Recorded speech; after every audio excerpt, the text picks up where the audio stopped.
तो बुलेटिन की शुरुआत कर लेते हैं इस वक्त की ब्रेकिंग न्यूज के साथ। पंजाब से इस वक्त की अहम खबर आ रही है। आम आदमी पार्टी को एक बड़ा झटका लगा है।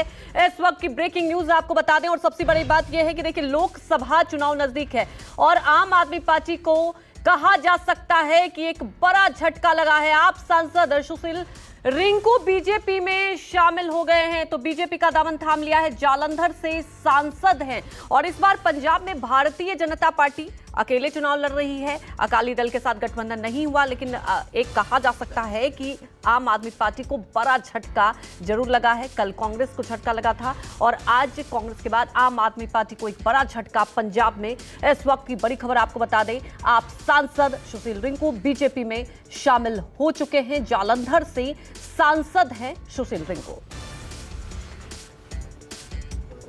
आप विधायक शीतल अंगुराल भी बीजेपी में शामिल।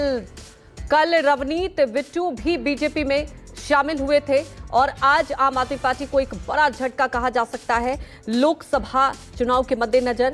और इस बार की बात की जाए तो पंजाब में दूसरे देश के ਜਿਹੜੇ सूबे तरक्की कर रहे हैं, मैं समझदा कि ਅੱਜ पंजाब ਨੂੰ ਵੀ ਜਿਹੜਾ ਉਸੇ ਲੜੀ ਦੇ ਵਿੱਚ ਤਰੱਕੀ ਦੀ ਜ਼ਰੂਰਤ ਹੈ। ਖਾਸ ਕਰਕੇ ਜਲੰਧਰ ਦਾ ਜਿਹੜਾ ਸੰਸਦੀ ਖੇਤਰ ਹੈ, ਸੋ ਅੱਜ ਵਿਧੀਪੂਰਵਕ ਤਰੀਕੇ ਦੇ ਨਾਲ ਆਦਰਨੀय ਸ਼੍ਰੀ ਨਰਿੰਦਰ ਮੋਦੀ ਜੀ ਦੇ ਆਸ਼ੀਰਵਾਦ ਦੇ ਨਾਲ, ਆਦਰਨੀय ਸ਼੍ਰੀ ਅਮਿਤ ਸ਼ਾਹ ਜੀ ਦੇ ਆਸ਼ੀਰਵਾਦ ਦੇ ਨਾਲ ਔਰ ਸਾਡੇ ਪੰਜਾਬ ਭਾਜਪਾ ਦੇ ਪ੍ਰਧਾਨ ਸ਼੍ਰੀ ਸੁਨੀਲ ਜਾਖੜ ਜੀ ਉਹਨਾਂ ਦੇ ਦਿਸ਼ਾ ਨਿਰਦੇਸ਼ ਅਨੁਸਾਰ ਅੱਜ ਭਾਰਤੀ ਜਨਤਾ ਪਾਰਟੀ ਦੇ ਵਿੱਚ ਸ਼ਾਮਲ ਹੋਇਆ। ਸਿਰਫ ਤੇ ਸਿਰਫ ਇਸ ਕਰਕੇ ਕਿ ਜਲੰਧਰ ਨੂੰ ਅੱਜ ਬਹੁਤ ਜ਼ਰੂਰਤ ਹੈ, ਵਿਕਾਸ ਦੀ ਬਹੁਤ ਜ਼ਰੂਰਤ ਹੈ। ਜਲੰਧਰ ਨੂੰ ਕੇਂਦਰ ਦੇ ਜਿਹੜੇ ਪ੍ਰੋਜੈਕਟ ਹੈ ਉਹਨਾਂ ਦੀ ਬਹੁਤ ਜ਼ਰੂਰਤ ਹੈ। ਸੋ ਮੈਨੂੰ ਇਸ ਗੱਲ ਦਾ ਪੂਰਨ ਮਾਣ ਵੀ ਹੈ ਕਿ ਮੇਰੇ ਇਸ ਫੈਸਲੇ ਤੋਂ ਜਲੰਧਰ ਦੇ ਜਿਹੜੇ ਲੋਕ ਹੈ ਇਹ ਜ਼ਰੂਰ ਮੇਰਾ ਸਾਥ ਦੇਣਗੇ, ਕਿਉਂਕਿ ਮੇਰਾ ਨਿੱਜੀ ਕੋਈ ਮੁੱਦਾ ਨਹੀਂ ਹੈ। ਮੈਂ ਸਿਰਫ ਤੇ ਸਿਰਫ ਹਮੇਸ਼ਾ ਜਦੋਂ ਵੀ ਲੜਾਈ ਲੜੀ ਹੈ ਤਾਂ ਲੋਕਾਂ ਦੀ ਲੜੀ ਹੈ। ਸੋ ਅੱਜ ਵੀ ਅਗਰ ਮੈਂ बीजेपी ज्वाइन की है तो ये सिर्फ तो सिर्फ एको मकसद है कि असी जलंधर नूं एक नवा जलंधर बनाने दे विच अपना अहम रोल हिस्सा जिहड़ा वो पा सके। सर, आज आपने बीजेपी ज्वाइन किया, कोई डरता सुशील रिंकू जी, कोई डरता आपको जिससे कि आप बीजेपी में शामिल हुए? देखिए, किसी तरह का कोई डर नहीं है, किसी तरह का कोई डर नहीं है, कोई भय नहीं है। डर तो उन लोगों को होगा जिन लोगों ने कोई घपले किए हैं, घोटाले किए हैं, जिनके ऊपर कोई जो सरकारी अदारे हैं, डिपार्टमेंट हैं, उनका पीछा कर रहे हैं। उन लोगों को डर होगा, मुझे किसी तरह का। सर, 3 आम आदमी पार्टी विधायकों ने आज प्रेस कॉन्फ्रेंस की है पंजाब में और कहा है कि उन्हें 20 से 25 करोड़ का ऑफर दिया गया बीजेपी द्वारा। इस पर क्या कहेंगे? देखिए, इसके बारे में आदरणीय हमारे छोटे भाई शीतल अंगुराल जी, जो कि जलंधर वेस्ट से विधायक हैं, हमारे साथ अभी शामिल हुए हैं। और ये जो ऑफर की बात है, क्योंकि अभी हम आज शामिल हुए हैं, सारी लीडरशिप यहाँ मौजूद है, अभी सभी से आशीर्वाद लेना है आप सबको। शीतल जी भी आने वाले समय में ये सारी बातें बताएंगे कि किस तरीके के साथ ये चीज़ें मैनेज की जाती हैं और लीडरों को झूठ बुला के किस तरीके से आम आदमी पार्टी है जो अपना मतलब सीधा करती है। लेकिन क्या कहेंगे? तो बड़ी खबर आपको बता रहे हैं, कल रवनीत बिट्टू भी बीजेपी में शामिल हुए थे। एक और झटका लगा है आम आदमी पार्टी को। इस वक्त की अहम खबर आपको बता दें, और भारतीय जनता पार्टी का दामन थाम लिया है। पहली तस्वीरें आपको दिखा रहे हैं जो आज की तस्वीर है, और दूसरी तस्वीर दिखा रहे हैं आपको जो कल की तस्वीर है। रवनीत बिट्टू भारतीय जनता पार्टी में शामिल हुए तो सुशील रिंकू भी बीजेपी में शामिल हुए। पंजाब की सियासत के लिहाज से देखा जाए तो एक बड़ा झटका जरूर लगा है आम आदमी पार्टी को। सुशील रिंकू जालंधर से सांसद हैं। चंडीगढ़ से हमारे सहयोगी अमित पांडे लाइव जुड़ चुके हैं। अमित, बैक टू बैक कहते हैं ना कि झटके पे झटका लग रहा है, अब इसको कैसे समझे? क्योंकि बड़ी बात यह है, भारतीय जनता पार्टी इस बार अकेले चुनावी मैदान में। आम आदमी पार्टी के लिए एक बड़ा झटका कहा जा सकता है ये?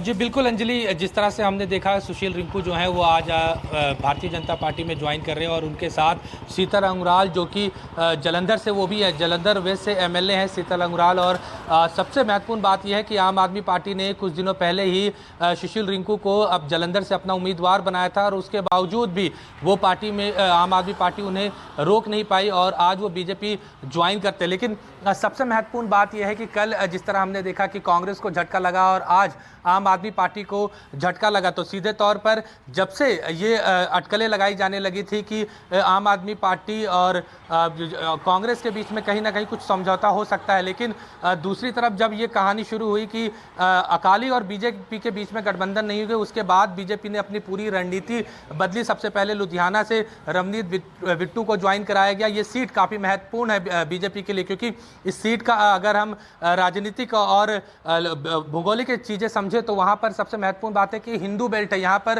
हिंदू आबादी ज़्यादा है। और जिस तरह से पिछले कई दिनों से हम देख रहे हैं कि बीजेपी जो है वो जालंधर और लुधियाना में खासा कार्यक्रम जो है वो कर रही है। यही वजह है कि पहले लुधियाना को बीजेपी ने टारगेट किया, वहां के जो मौजूदा सांसद थे रवनीत बिट्टू, उनको पार्टी में ज्वाइन कराया गया और आज जालंधर से जो मौजूदा सांसद हैं आम आदमी पार्टी के सुशील रिंकू, उनको ज्वाइन कराया गया। तो सीधे 2 सीटों पर जहां पर बीजेपी को ये लग रहा है कि बीजेपी फाइट दे सकती है, क्योंकि हम हमेशा देखते थे कि अकाली के साथ जब भी अलायंस होता था तो बीजेपी के पास महज 5 सीटें जाती थी और खासकर जो टारगेट होता था वो गुरदासपुर और होशियारपुर जैसी सीटें जो हैं वो बीजेपी के खाते में जाती थी। लेकिन अकेले चुनाव लड़ने का जो फैसला बीजेपी ने किया है उसी का नतीजा ये है कि एक के बाद एक जो उम्मीदवार हैं वो बीजेपी जो है दूसरी पार्टियों से तोड़ना शुरू कर दी है। और बीजेपी को उम्मीद है, क्योंकि पंजाब में 30% से ज़्यादा जो है वो हिंदू आबादी है। ऐसे में बीजेपी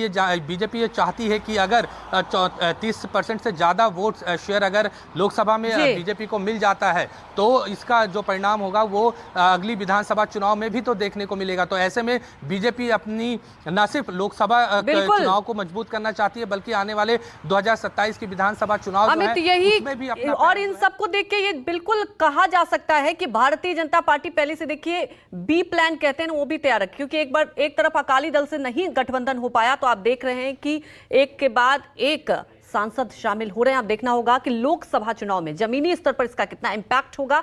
हमारे साथ जुड़ने के लिए आपका शुक्रिया।